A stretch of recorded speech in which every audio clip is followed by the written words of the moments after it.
My little sister just got pregnant. I'm convinced my dad had something to do with it. I remember the nights where I would hear my sister moaning and crying in her room. I would try to get out and help her, but my dad would always put something in front of my door. But after I saw the offspring, I'm horrified to say the least. Ellen was a quiet girl, senior in high school. Straight B's. Didn't really go on dates, didn't even really talk to boys. She has friends, sure, but not many of the male variety. She told me while I was reading in my room. In her hands was clutching the positive pregnancy test. She was crying. I felt stunned. I didn't ask about the father. It didn't really cross my mind at the time. I just hugged her after the stun faded and told her we'd be okay. I went with her to tell our parents. Mom immediately burst into tears, sobbing and shaking her head. My father went quiet, face going a few shades paler. Then he spoke up. "Why are you lying to us like this?" Ellen started to cry again as she shook her head. I'm not lying.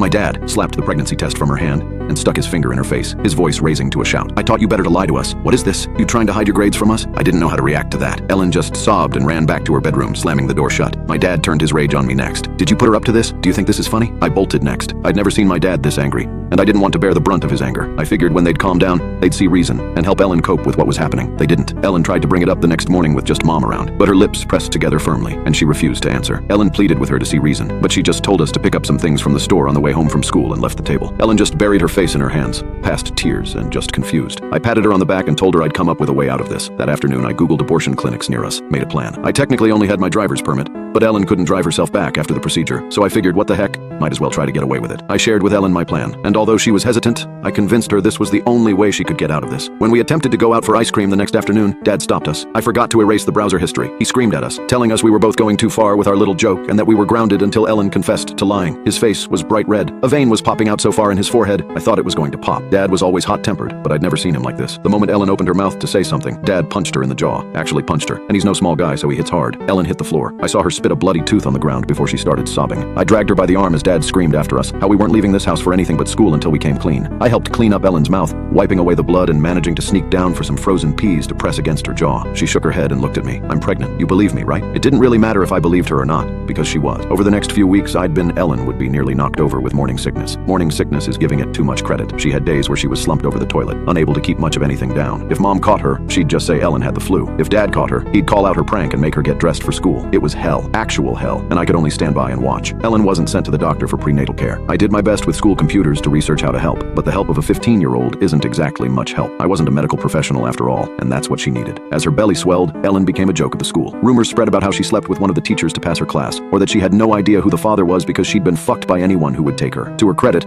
Ellen didn't ever respond to these rumors. She'd just simply carry on with how she had. I think sometimes even Ellen would doubt her own pregnancy. I'd catch her staring at the mirror, running her hands over the bump with the most quizzical expression, like she had no idea what was really in there. And no, the baby bump didn't convince my parents either. My mother began to restrict Ellen's food intake, saying that she really needed to watch her weight, even though Ellen had probably never been above 100 pounds her entire life. It was incredibly messed up to have to sneak her food every night so she wouldn't be starving. Sometimes it'd be leftover lasagna from dinner. A lot of the time, it was only like a pack of raisins or a snack bag of chips. It didn't matter. Ellen was always thankful. Despite our screwed up situation, it did help me and my sister grow closer. We were just that difference in age that it wasn't easy for us to really bond. But I was the only one that really stuck with her. As she became more and more obviously pregnant, her few friends drifted away, or simply stayed, stopped talking to her. Months passed. Ellen graduated with passing grades and looked positively enormous, even with the graduation gown. She smiled during pictures, and I think that's one of the last times she sincerely smiled. Now that school was out, though, there was no leaving the house. We were prisoners in our own home. I could only get on the computer with Mom or Dad lurking nearby, so no more pregnancy research. I had to rely on the notes I'd managed to take during the school year. I'd keep moving them around my room so that my parents couldn't find them. When Ellen went into labor, I thought my dad might kill her. Ellen was on the couch, moaning in pain, begging Dad to call 911. She needed to go to the hospital. He just stood there, his arms crossed, and he glared down at her. "Enough's enough. You are not pregnant." He snapped. He wasn't going to get help. He wasn't going to let anyone get help. What happened next is something I should have done a long time ago. I attacked my dad. Seeing my sister in pain while my dad did nothing was what sent me over the edge. I grabbed a pair of scissors off the computer desk and charged with a banshee yell. I didn't kill him. I was tempted, but I didn't kill him. I stabbed him in the arm, and as he toppled back,